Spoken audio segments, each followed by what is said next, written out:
and welcome to Tactics Talk here on Heart and Hand. I'm Martin Ramsey, your host. We've not been with you for a few weeks, but nonetheless, the Teddies have racked up the points in considerable style, albeit in different ways. Here to run the rule over just how different and how flexible our new manager is, I'm joined by two people who definitely know what they're talking about. Our resident tactics expert here on Heart and Hand is Adam Thornton. Welcome, Adam, and Merry Christmas.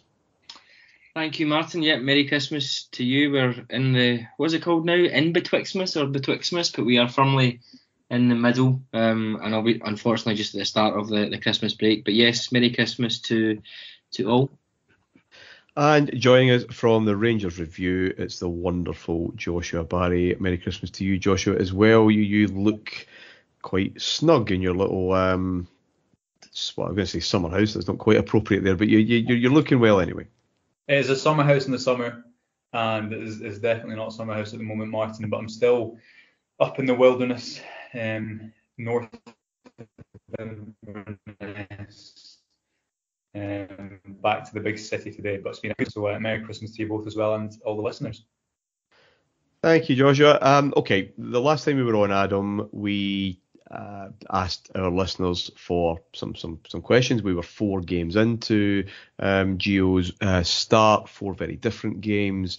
The questions flooded in. We didn't have enough time that day to look over them all. So we'll tidy up some of those other questions before we get into this notion of flexibility, because I think the dominant narrative under Van Bronckhorst has been how different he is, how much he adapts to different opposition. He, I think, reflects that narrative back to us quite a lot. He talks about that quite often. So we'll get into that in the second half. But let's pick up some of these questions, and guys, that we got a few weeks ago. Some of them still apply. Ewan Taylor asked, would Itten fit into this team, and if so, should he be recalled? We'll talk a wee bit about this front three throughout the show, but it's obviously going to be horses for courses. It's going to be different styles, just won't apply. But where do you see Cedric Itten's future? Adam first, and I'm keen to get both.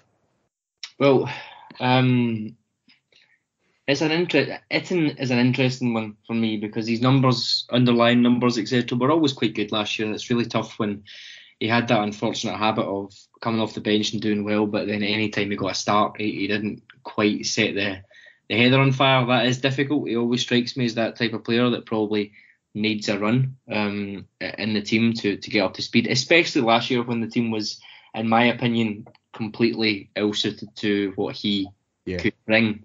So in this team, I guess the only experience that we have really is how Gio used Jorgensen, I think it was, at Feyenoord, and that kind of target man style. Up until the game at the weekend, I would have said possibly not, given that Itten, when he was in Switzerland, the team that he played for, St Gallen, favoured a lot of balls into the box for him to use his headed strength and kind of 2 men up front, all that sort of jazz. We haven't really been doing that. However, at the weekend, certainly in the first half, we did get the fullbacks forward a little bit more. Both the goals came from set pieces, okay, but deliveries from fullbacks. Which would tie into what I would say target man or Itten's strengths would be.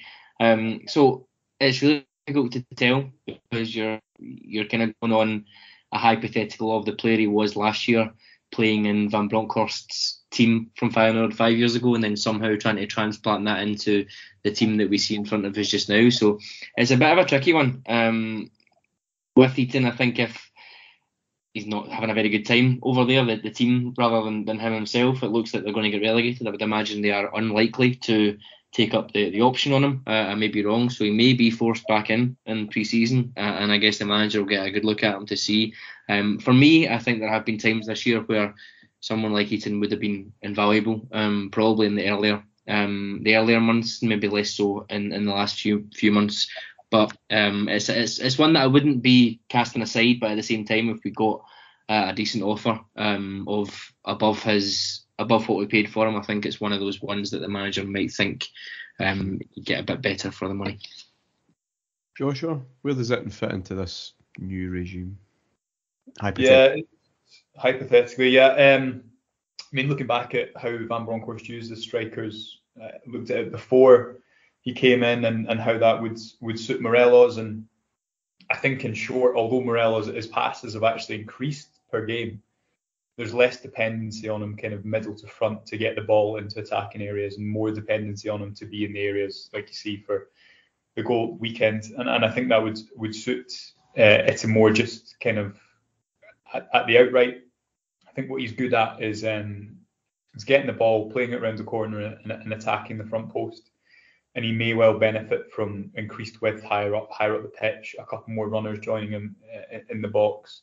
I don't think he's suited playing that lone striker role under Gerrard and then having to facilitate build-up play as much. So as you say, all hypothetical, but certainly I think the slight change in terms of occupying the box more, not requiring quite the same skill set to get the ball into that area, would suit him. Certainly at St Gallen, it seems to be that he looked better when he was as one of two. That doesn't seem to be how Van Bronckhorst is going to play, but Itten and I'm sure lots of other players now, the conversation around them is entirely different because they've been signed for a different system. How applicable that is, player upon player, I don't know, but I certainly think you'll see in these next couple of windows Van Bronckhorst mould the team more into his image. If you look at the profile of Itten, it's not too different, I think, to someone like Jorgensen, who used the Feyenoord, but as you say, all hypothetical, and I think certainly Morelos and maybe Roof, we'll see what happens with Roof, will obviously lead the conversation on that one. I'm going to stay with this front three, guys, if I can. There are a few here: David Park, Douglas McIntosh, Ewan Christie, amongst others, who've all asked separate questions about separate players, but how they fit into the front three now as to maybe how they would have fitted in 3 months ago under Gerrard. If we are moving higher up the pitch, maybe quicker and genuine width, to coin a phrase from a Rangers dad, perhaps like me, and a wee bit different from what we had before. Where do players fit in? Because if I'm right in saying previously we would have games under Gerrard where all three would interchange, and you would find Morelos going out wide, and Roof going out wide. Perhaps not as well suited to doing that if it is going to be absolutely pinning teams back the way we have seen, especially away from home in big games. I'm thinking, where does Roof fit into this? And where does, I guess we know where Morelos fits in, but Kent is probably the only one with absolute out and out width and pace. Sakala maybe. I mean, I know this is a tactic show, but people still have to fit into the boxes. So what do we have, and what do we still need in that front three? Yeah, it is a tricky one, because I think we have all combinations of players that you would find in a front three. We've got creators in that sense, like Hagi, and you can argue whether he is a creator now, but he certainly was last year. But creators in that sense, we've got pace. You mentioned Kent, Sakala and Wright are there. Wright made a big impact, I think, in the last two games, probably more so against St Mirren. We have that. They bring different kinds, which I think is important. I would say Wright is more similar to Kent, whereas Sakala is different again, in the sense that he could play as a 9 as well. Morelos, I've said for years, could play off the right in that position. I'm amazed that no one has tried him over there. Maybe not now, but certainly 2019 times. That to me seemed like a really sensible option to give him a go out there. Roof is different again, so there's a lot of different options there. You can argue whether there are undisputed first picks, and I think the answer outside of Kent and Morelos is probably no at this stage. But really, all we would be doing would be improving what we have there, and how realistic that is another debate for me. Are we going to get Kemar Roof is the third best forward, I think, at the club. He fits that third slot, however you want to call it. That durability, pace, age, all those sort of things go against him. Is it realistic for us to expect to get a better version of Kemar Roof with the budgets that we've got? I'm going to say no. So finding someone in that right hand slot, we need someone who can create, someone who can score goals, someone who's got a bit of pace, without pulling someone out of thin air in the way that we did with say Enrico or even a Kent to that extent in terms of the loan signing. Without doing that again, it's going to be a tricky one. So I think that's the only gap for me, is more goals. I think need to come into the front three, but it can't just be a goal scorer. It needs to be someone who offers pace, who offers decisive quality. Where you want to play them is completely up for debate. Someone who can play across all three but can offer goal scoring, and someone that we don't have to have these, if I'm going to be honest, tedious debates about can he play against this team, or he's maybe not quite suited to this against this team. Someone who just comes in and you say you're playing every game because you have shown you can play and you can challenge, you can overcome any obstacle that is faced against us, whether it's Benfica away or St Mirren at home. That's the type of player that I'm wanting, and they usually cost the bank, but as we've seen, there are bargains to be found. Joshua, we're 9 games in. From what we've seen, in terms of our front players, is there anyone there who just isn't suited and we would need to just cash in on or just cut our losses with? I think when you look at the first 11, and if you take the kind of traditional 11 that Van Bronckhorst has chosen, with the midfield being Kamara, probably Aribo and Arfield, and then Kent, Morelos and Sakala are right, or Hadji. The areas where there's too much depth is the number 6, because now you really have, it looks like Lundstrom, Kamara, Davies and Jack in there, but you don't have much in front of them in the number 8 depth-wise. I think in the front three, certainly from the right, I agree with Adam's point that you want a player that, like Kent, that can play hearts away and can play with his back to goal at times, but then can also come in like a Rightwood, for example, and look really good against St Mirren at home. I think for me the obvious one is Hadji, and I think with Hadji, he suited the 210 so well because it gave him the flexibility to combine inside the pitch, and did not rely on him to stretch the game. And although I think when he plays on the right, dependent on Tavernier's game upon game instruction, sometimes Tavernier is going to come outside him and provide the width. But when he doesn't do that, and part of the requirement of Hadji in that role is to go behind, you're really relying on one of his weaknesses, and you know, to stretch defences, and I think that was been pretty clear in some games. You know, Van Bronckhorst has spoken a lot about, and I think he's now settled upon it. Seemingly, it looks like it when teams like St Mirren come to Ibrox and sit with 5, he wants to have 2 wide players who are going to maintain the width and stretch the pitch, in Scott Wright and Kent. He spoke after the Dundee United game about how Hadji wants to come in field on his left. With Wright, you see him constantly attacking the space behind St Mirren's left back Scott Tanser at the weekend, and that was really, really effective. And I think Wright, although in the first instance he didn't look to be too involved, what he has over Sakala, although Sakala did well against Hearts away in that position, is I think he just has that little bit more technique in tight spaces to combine with players. Sakala, I don't think, looked great with his back to goal, and he couldn't quite help Rangers build play from the back, certainly in that second half at Tynecastle, whereas Scott Wright does give you that. But you need someone, I agree with Adam, that I guess like Kent can be your out and out player from the right, who can do a bit of both, who can come in field and combine at times, who can stretch the pitch as Kent does. And there's not an obvious candidate for that at the moment. But in my mind, Scott Wright will have that jersey going into Aberdeen away. Sakala for me looks better from the left, and that's obviously Kent's jersey. So there's elements now I think you're seeing 9 games in of, okay, this isn't Van Bronckhorst's squad. You can tell that by the lack of depth in that number 8 position, as I say. You can tell that by the fact that this front three was signed to play in a different way. Kemar Roof for me really only, unless he plays as a number 10, really only now competes for that number 9 jersey with Alfred Morelos. And I think you will see in this January transfer window, you'll see some of that trying to be levelled up in a few of those areas. Adam, Chris Docherty asked, and he's one of many. This again remembers 3 or 4 weeks ago when we asked for these questions about Hadji and what his best role is. Can he work with Aribo? We're a few weeks on now.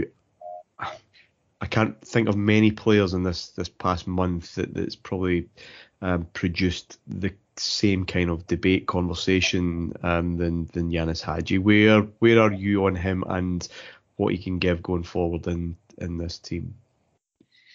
We can't play wide right. I think I seen him running for probably one of the first balls under Gio against Sparta Prague and made my mind up on that. He can't play that wide right role. I think Josh is spot on. The wide tens, and that was something in the early days that we vehemently tried to explain, was they aren't wide, they're wide tens. So he's playing right of centre. He doesn't have to be out on the wing chasing down loose balls, etc. He's playing in a position that should suit him. Now it's too far wide for me, and there are circumstances where it changes, where he does drift in a little bit, and that's absolutely fine. But nominally, or certainly the way that it was being used, it's not going to work. He's not going to be the guy who jinks past a player, gets a yard of space, crosses the ball in the box. He's not going to be someone who runs in behind. He's the player that plays that pass in behind for me. So it has to be as a number 8 or a number 10. He isn't showing for me the form that he showed last season at all. His output is not anywhere near what it was. He's an option now. I think we have this number 8 and number 10 nominally. I've seen them being described as 2 8s or a 10 and an 8, but really, if you're talking about it as Aribo and Arfield, they change throughout the game. One goes and one stays. It's a relationship. They'll be at a 10 at one point, or they'll be an 8 at another point. I think that's the only space that Hadji can fill at the minute. But I agree with what Josh says. They aren't traditional number 8s in the sense that we would expect. They're not playmakers. They're not creators. Any of the three of them, really. They are kind of being repurposed in there. I feel like Aribo, Hadji and Arfield. So that is a big gap for us. I think that's missing. We certainly seen that in the Dundee United game when even just one of them is missing, and we have to revert back to Lundstrom and going a bit deeper, which absolutely didn't work. That's the big thing for me. I think we certainly have bodies in there, and we could argue this player could play there and Hadji could play there. We need a specialist in that position, as far as I'm concerned. We need a number 8. We've needed one for 4 years, in my opinion. We need a number 8 who comes in and we say, okay, you're the midfielder, you're the centre mid, you're the one that creates from that kind of mid-range position. Repurposing players is great, but sometimes you just need to quit while you're ahead. And I think certainly the Hadji experiment wide right is one that I would say we can't do again. If he is playing, he's going to be as an 8 or a 10, but based on what I've seen this year, he's probably unlikely to be getting in the team ahead of Aribo, certainly, and you could certainly argue Arfield. On Boxing Day then, and maybe this tells us something of what the kind of humdrum is going to be, that this bottom 6 side coming to Ibrox, booking in for bed and breakfast. What do we do? Did we even play with a number 8 on Boxing Day? Was it not just a case of 5 quite attacking players just camping in around the box, keeping them? They weren't really prepared to go too far anyway, but they kind of weren't allowed much either. And Kamara just having to be involved if and when he needed to be. It almost looked like a training exercise for large parts of that game. You didn't need to connect to areas of the pitch really. And then before we get into the fullbacks, I want to talk about in a minute, did we even have a number 8 playing on Boxing Day? It was, I mean, I've seen it described as a 4-1-4-1 as well. This is where I think we go too far with formations. Essentially, we had 3 defensive players in the 2 centre halves and Kamara, and everyone else just did whatever they liked really, and just attacked at will. No one is going to say, oh, it was a 2-1. Can't do that maths. 2-1-7. Yeah. Basically, that's what it was. Yeah, you 2 stay back. We'll pass the ball to you, and you find one of the other 7, and we'll go. And that is positive in itself. That is something that Gerrard You've been asking for this for ages, have you not? Gerrard didn't do enough of let's just go and see what happens. There will be a structure, obviously. You lose the ball, this person will fill in, that person will fill in. If attack goes down one side, then fair enough. But basically, do what you like. We've got a winger playing, Scott Wright. Great. That's the first time this season that there's been a winger playing that side. Tavernier, do what you like. Essentially, find a space. Wherever you want to go and find a space. You want to go on the outside, great. If you want to go on the inside and play as a centre mid, as he did for most of the game, great, go and do that. That's the flexibility I think that was good. It was a fairly routine win. I think we probably could have scored more, not lots more. I don't think it was a 5 or a 6-0 kind of game, but I think 3 or 4 would have been decent. But the good thing about it for me is, like you said, it was a training game. Let's just try something, see what happens. Nobody is necessarily playing in a very defined position. Let's just go and see. Josh, is that fair? Yeah, I mean, I think it's any system. You know, Gerrard's team had the piano players and the piano carriers, if you will. It was more emulative of Liverpool in terms of the midfielders filling in more, rotating into the fullback slots. Van Bronckhorst's team is more emulative of what you see Man City do last night. Was watching their game against Brentford with the fullbacks being more responsible for occupying the central zones and then inflicting pace in wide areas with the wingers. And I think for me that is the biggest difference. Certainly you seen against St Mirren was that if a team is going to play with as deep as St Mirren did, and it's an extreme training exercise, because most training exercises you'd imagine would take place in a half of the pitch, and that game took place in a third of the pitch. Yeah. And when I think you just need to find new solutions, because I think, as we've spoken a lot about in the site and you guys have spoken a lot about here, teams I think grew very wise to what Gerrard was doing, and the benefit of what Gerrard was doing was that you concede 13 league goals in a season because of the players know the structure to a T. But you look at the League Cup final and Jack Ross knows the structure to a T, and knows how to defend against it, knows how to attack it by continually doing new little things, tweaks game upon game. And we'll speak about the fullbacks in a minute, but Taverner making those underlaps that are so difficult to track.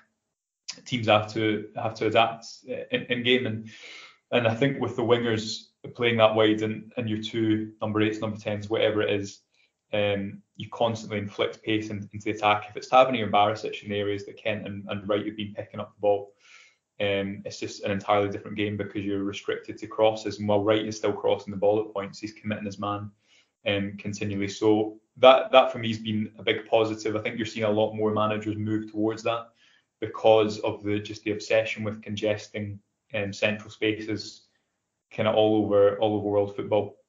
And for me, it's a real positive that we're starting to see that, because it's what Guardiola always goes on about, having to stretch the defence, go around the defence, play with true wingers, if you like, and it's a really good option for Rangers to have. Well, let's talk about flexibility then, because a lot of the other questions there, although I can understand them feeding into a show like this, they are about January windows and potential signings and potential losses that we might suffer in terms of players going out. And it's not a transfer show, but we might touch on a few things as we go on. As I said, the dominant narrative has been, my word, he's very flexible. He changes things for the opposition. It's very contingent, and isn't that great. And overall, I think there's probably something in that. I want to look at the significance of just how flexible he's been with you guys. Can I ask about the fullbacks then? Because my reading of it, which is nowhere near as nuanced as yours, was that they were far more conservative in those initial stages, as Rangers needed to tighten up, and we did, but have been used a bit more offensively. And clearly on Sunday, with this in mind, the St Mirren knowing what they're going to do, training exercise kind of game, it felt at times on Sunday like last season at its best, with the two of them so far up. Borna's cross for the second goal was genuinely top class and reminiscent of that kind of confidence, the kind of positions that he was finding himself in all the time. I'm keen to know how you think he has used both fullbacks in the last 9 games, and in terms of changing things about with respect to the opposition. Josh, you're first. I think I can't remember which press conference it was in, because you two will know there's so many press conferences because there's been so much football, but the term that was used about Borna Barisic arriving instead of occupying, I think is pretty.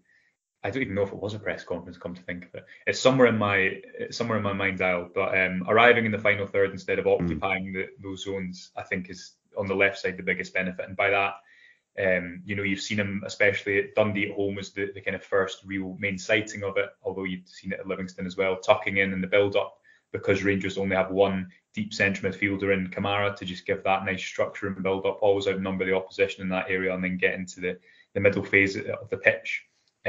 Also means that Barisic remains a little bit closer to the centre backs when long balls are played, and especially with the winger so high and the midfielders going ahead, he is playing more of the support cast. But then he can arrive in that cross. Even how he gets into that crossing position, I think when he can time his overlap so well, but he's so much more effective when he's coming onto the game. When he has to set the tempo, or if he's the one that's picking the ball up from a switch, which I know we might talk about at one point today, it's just an entirely different proposition to Kent being the one in that area, and then Barisic arriving onto the scene and playing across. So I think that's playing to his strengths. It suits him having a little bit more defensive protection in front of him. Tavernier on the other side, I think we've seen play a multitude of roles. We've seen him play more defensive against Hibs away, for example. We've seen him at times as well maintain the width of the pitch and ask Hadji to come in and occupy the half space on the right. I think that the underlapping for me was really exciting to see, because again there's the space and possession to do that, because Kamara's playing as a deep central midfielder in the same way Goldson stepped in at times, Barisic has stepped in at times. There's the ability for Tavernier to do that, and he's got the ability to do that. You look at Tavernier technically and as a creator, and he's arguably the best in the entire squad. And from those areas closer to the goal, he's going to be able to affect it. He had obviously that shot that went just wide, and he was continually playing the ball out to Scott Wright, which in turn isolated him. But he also made really intelligent movements at times just to open up that pathway to Scott Wright. And when you're trying to maximise one-on-one battles, as Van Bronckhorst is, because he speaks about it all the time, that's what you need your players to do. You need them to have the intelligence to know when to clear space, so that the progression of the ball can be done through that 1v1 battle. So for me, the fullbacks, again, it's varying what they do, so it protects their best assets. It's maximising it instead of asking them to cross the ball 20 times, maybe do it 6 times, but do it really well and do it in the right moments. And certainly in the case of Barisic, I think Tavernier had grown into the season before Van Bronckhorst arrived anyway. But in the case of Barisic, it suits him much better. And instead of the system requiring Barisic to do something that, or fulfill a role that perhaps didn't get the very best out of him this season, it's been tweaked to accommodate and allow him to arrive in the final third, assist the build up, and I think he's looked far better within that role. So that for me has been quite a significant change structurally, in terms of them always fulfilling the kind of going in behind motion in that rotation on either wing, and it's been really, really effective. Adam, what's your thoughts? Try to pick out maybe some games here to hang on to. Obviously Sunday there was extreme. Josh has already pointed out Easter Road, which I felt really was quite solid and quite conservative in terms of the fullbacks. I don't think they were too expansive there, and perhaps Tynecastle has been somewhere maybe in between. I thought Rangers were very explosive when they needed to be that day, but also quite contingent as well. Yeah, I'm not sure.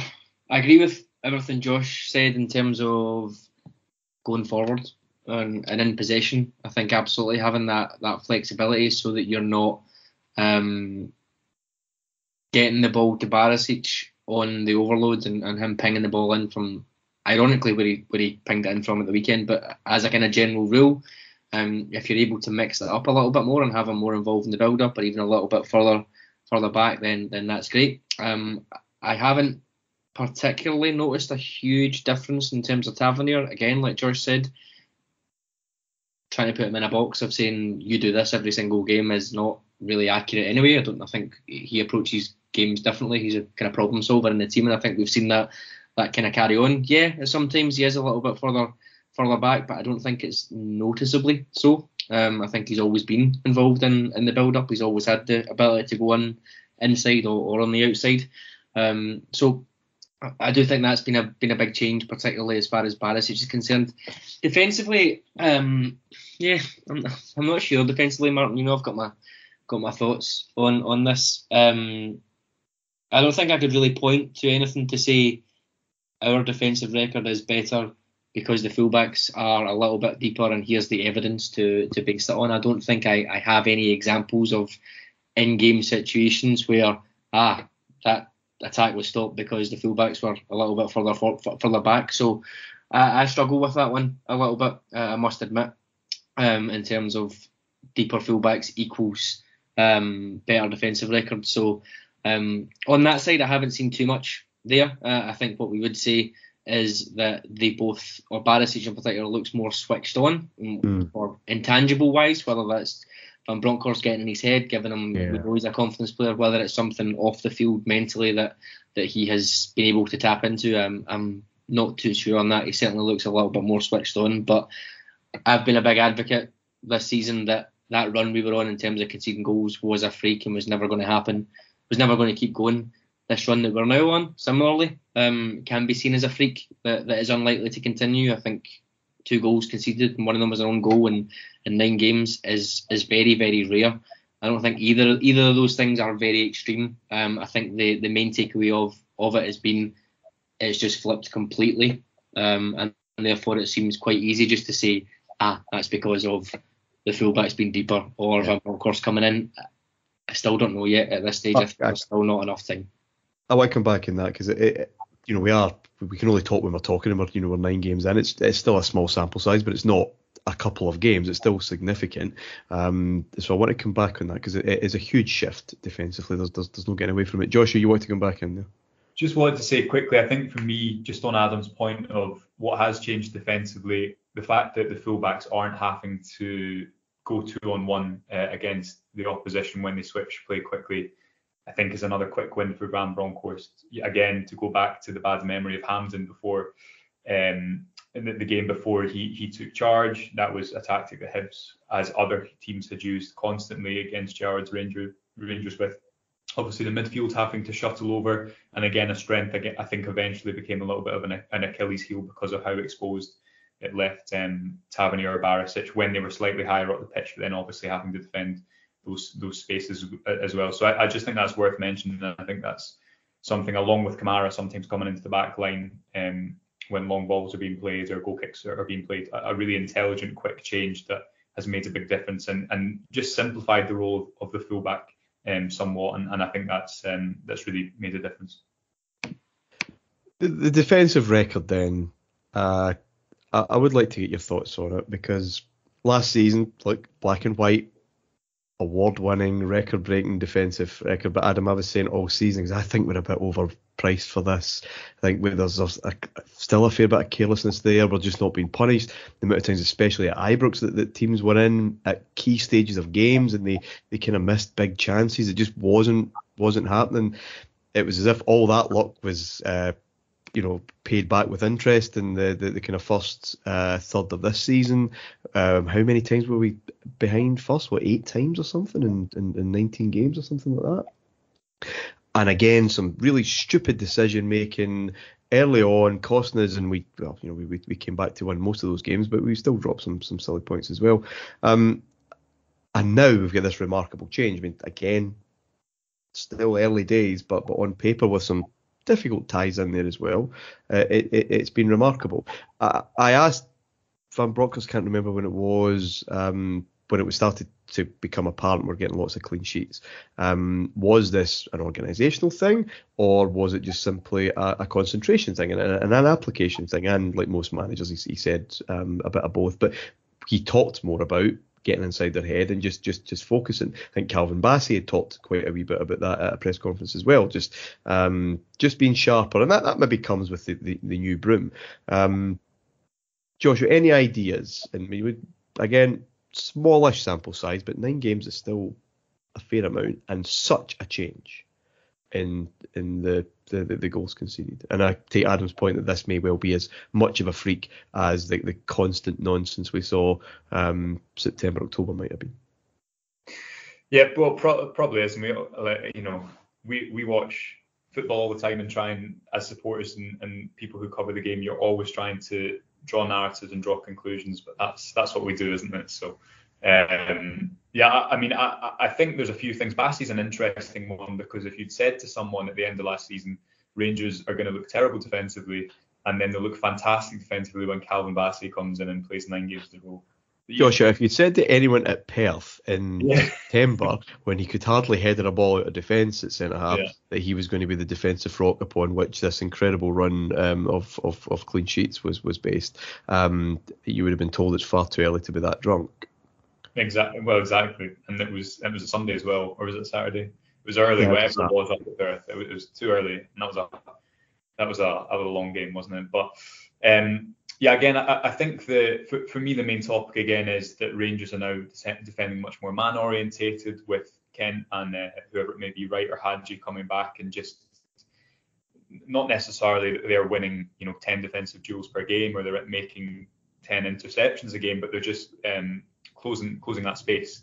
I also think the fact, if you look at that St Mirren game at the weekend, although it's a bit of an extreme example because of how deep they were, Rangers' best mode of defence was to be so aggressive, that St Mirren didn't have an opportunity to attack because they were starting their attacks 10-15 yards from their own goal. I think Bassey at times has done really well to come in and be proactive, and his mobility, I think, compared to Balogun, who has played a lot of football but he wasn't looking very mobile in that semi-final, has been really important in terms of cutting out some opposition moves at source. I think he's timed those moves into midfield really well, and that's been really effective. And although Rangers have been slightly less compact, I think just that man-orientated manner, because at times it's focusing on individual duels, but it's not exposing the centre halves, the fullbacks as much to 2v1s, and it's not asking them to cover so much space. There's not as an obvious area necessarily to attack Rangers, whereas before there really was. And that long ball vulnerability seems to have decreased a little bit as well. There's an interesting kind of school of thought that sometimes Rangers are quite happy to drop a little bit deeper because they want to transition into space. So at Tynecastle away, for example, where there was a ridiculous amount of opportunity to add a third goal in that second half, I think Rangers are quite happy to then come off of the game and not necessarily push the opposition too high. And I think at times as well that helps with the threat of going in behind and the threat of what could be. But certainly the way that they're defending wide areas, not asking the fullbacks to do quite as much defensively. And Calvin Bassey for me has been excellent, and there's no reason at all. I know that's an entirely different conversation, but there's no reason at all to move him from that centre back position at the moment. For me, I think it's interesting. I would say there's probably a very big Swedish reason to move him, but we'll see how things go in that one. But yeah, I think it's funny that because no one would have predicted it. However, when you look at someone like Bassey, it's one of those things, isn't it? That people always say he's like a jigsaw puzzle. He's got everything there that you would want from a modern footballer or a modern defender. It's just putting them together kind of thing. And I would contend that actually the benefits that he's brought haven't been in the more kind of traditional defensive side. I still don't think he's very great at heading the ball. I can't think of a huge amount of examples of it. It's been, for me, Josh mentioned his pace across the ground, his energy and stamina, the ability to come out with the ball, the physicality that he's got when he's coming out with the ball as well, I think is quite important. And that recovery pace, I think, is the huge thing that we underestimate in every defender until they actually have it. So the actual art of defending, we haven't done a huge amount of it. He's been great at it, but I think it's more of those kind of different things that maybe a Helander or Balogun earlier this season maybe weren't capable of, that kind of more modern side of defending that I think he has come in, and we've noticed a big difference on, for me, definitely. Before we wrap up then, boys, because appreciate we're all in this hinterland at the moment where no one really knows what time it is or what they should be eating, but they should be eating something. The base of that midfield, such a huge part of last season, for various reasons, personnel has shifted around. Gerrard had tried a few combinations, that double pivot, even though we're playing a lot of nonsense at home, he still wanted to see it. John Lundstram seems very unlikely to figure a lot. Steve Davis has been out for a wee while. Kamara's been handed that role of spectator, part-time player in some of those Ibrox games of late. Where do you see that number 6 in the last month or so? Adam first.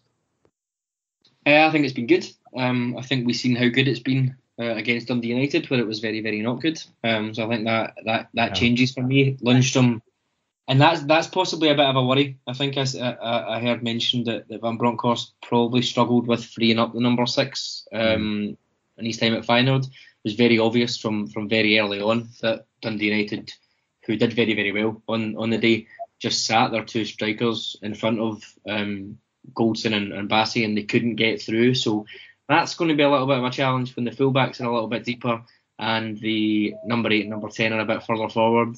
There's only really one way to go there. So that's interesting to see. He changed it, to his credit. He switched them around. I'm not sure whether the change would be anywhere near close to having us win the game or get us back into the game or anything like that when he switched them around. But other than that, I think Kamara in there has been excellent. His ability to take the ball in those kind of tight areas and just twist and turn and create a space to get it through the lines, I think is huge. He's not a playmaker or a kind of creative player in that sense. He's not going to ping incisive balls through. He is getting better at it. He is kind of missing out a man, if you like, and going through the lines a little bit quicker at times. It doesn't look hugely natural for him, but he is getting there, and he is one of those players, I think I've said before, could probably play in every position that we've got and do a decent job. So that has been interesting, certainly seen that. But like I said, Lundstram coming in there against Dundee United showed us what that can't be moving forward. And I don't think we can go back to that double pivot at all, personally. I think we used it as a crutch. I think I've said this before. Kamara and Davis last year, because of how well they did, how well the team did in every game, we just got it programmed into our head that Kamara and Davis will play every game and that will be great. When you get into a sticky situation and you need to take the handbrake off, they aren't the guys to do that for you. But if you'd asked anyone a year ago, can you drop Kamara or Davis from the team, not a single person would say yes. And indeed, when one of them did get dropped and we lost a game, Davis, for example, against St Mirren, there's absolute howls of derision as to why one of them is being dropped. So it's a little bit catch-22 there, but I think certainly Van Bronckhorst, we've seen one deeper player and 2 more attacking players certainly wins the day. Obviously Davis is not as young as he was, and I think most people would suggest this will probably be his last season. So whether or not we're seeing a heir in Kamara to the throne, or whether both of them will leave in the next 6 months, we have to bring someone else in again, I'm not sure. But I think certainly as far as the template for Gerrard, for Gio is concerned, it's probably quite similar to Gerrard, in that it will be a kind of number 6 playmaker that will take the ball and try and distribute it further forward. And I think Kamara has been near flawless at it. Probably for me the best player, I think, over the last 8 weeks outside of Joe Aribo. Joshua? Yeah, I mean, I remember the Livingston game, Martin, 3-1 Livingston game, and I tweeted out that, or I think I gave Kamara the man of the match in my player ratings, and it was one of these. I was going to say rare, but it's not that rare because I often get slagged for my player ratings. But one of these occasions where obviously people have watched 2 different games. Some people thought he gave away a lot of the ball and was too risky in possession. Others thought that he was really brave, did a good job, and moved the team forwards. And I think I agree with Adam. I think he's been excellent over these weeks, because it's the role almost gets the very best out of him, because it demands so much of him.